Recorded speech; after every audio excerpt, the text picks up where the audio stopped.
ये कहानी एक संघर्ष की है, एक जुनून की है और चुनौतियों का सामना करने की है।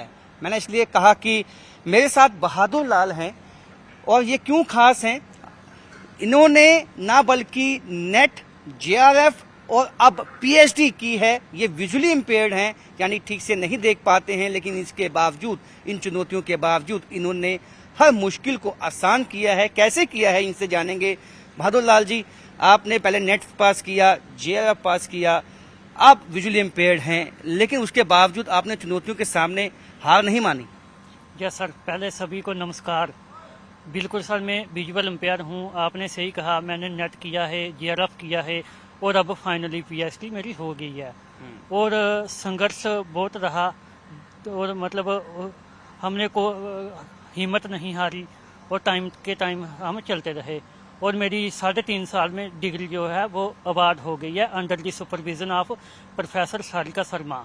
और मेरी ग्रेजुएशन जो है वो गवर्नमेंट डिग्री कॉलेज पलोरा से हुई थी और 12th जो है वो रणवीर हाई सेकेंडरी और 10th जो है वो रिंटल हाई स्कूल मालपुर से। और MA in education central university of Haryana में मैंने 2020 में कंप्लीट की थी। उस समय भी एमए में जो मेरे सुपरवाइज़र थे वो सारिका शर्मा मैम ही थे और उन्होंने ही मुझे गाइड किया था कि मैं आगे पीएचडी में एडमिशन लूँ, पीएचडी के लिए प्रिपेयर हो जाऊँ, प्रिपरेशन करूँ। और पूरा मतलब उनका मोटिवेशन, उनका सपोर्ट मुझे मिलता रहा, जो उन्होंने गाइड किया और उस तरीके से आगे मैं बढ़ता रहा। और जैसे ही एमए कंप्लीट हुई, एमए के होने के कुछ समय के बाद मेरी पीएचडी की जर्नी जो है वो शुरू हो गई। कहाँ के रहने वाले हैं आप? कब आपने जो है ये जो जिस तरह से जो आप देख नहीं पाते हैं, ये कब से है?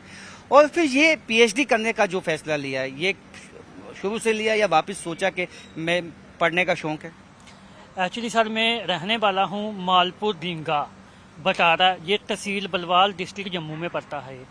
और जहाँ तक पीएचडी का मतलब मामला है, ये पहले कुछ भी नहीं सोचा था, मतलब कुछ भी नहीं कन्फर्म था। 10th के बाद ऐसे लगता था कि क्या पता पढ़ पाएंगे नहीं पढ़ पाएंगे, ऐसा कुछ भी नहीं था।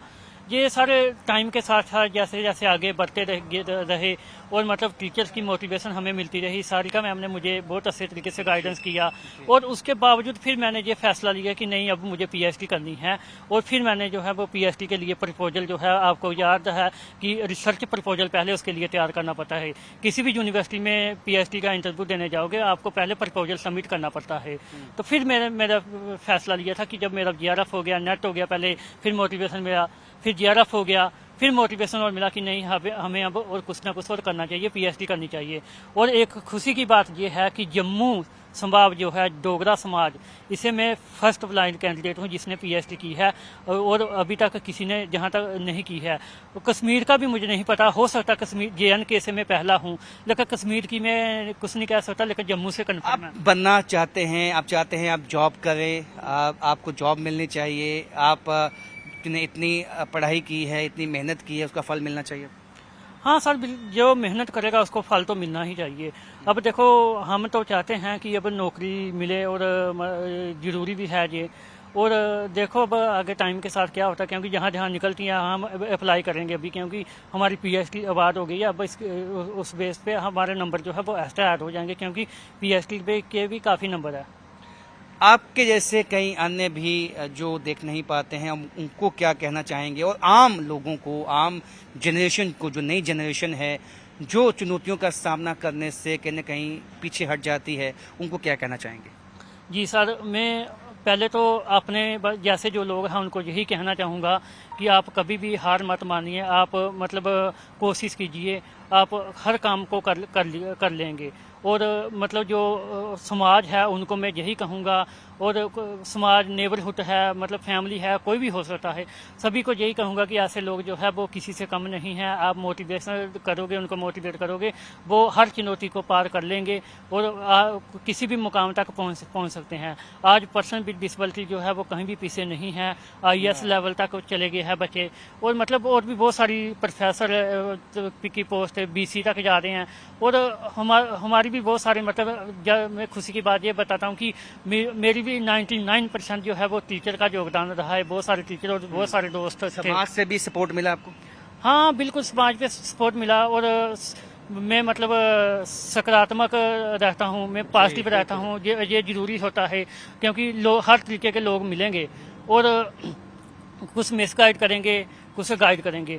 हमें जो मिसगाइड करेंगे उनकी तरफ कोई ध्यान नहीं देना है, जो गाइड करेंगे अच्छे से हम उनकी तरफ ध्यान देना है। और दूसरा ये है कि हम दोस्तों का भी इसमें बहुत सपोर्ट रहा। जैसे एक दोस्त है नेहा शर्मा है और मतलब रजनी कुमारी है, कमल जोधपुर है। दोस्तों का भी सपोर्ट रहा। तो देख सकते हैं ये मिसाल है, एक मोटिवेशनल एक स्टोरी है। ह्यूमन इंटरेस्ट भी इसमें आता है क्योंकि ये चाहे कुछ भी चुनौतियां हों, और इन्होंने एक बहुत ही अहम बात कही है कि लोग आपको पॉजिटिव भी मिलेंगे और ऐसे भी मिलेंगे जो आपको मोटिवेट नहीं करेंगे, डिमोटिवेट करेंगे, लेकिन आपको ज़्यादा जो तरजीहत है वो उनको देनी है जो आपके साथ है, जो आपको मोटिवेट करते हैं, वही आपको आपकी मंजिल तक पहुंचा सकते हैं। कैमरामैन चांद के साथ राजन वैद, न्यूज़ 18 जम्मू।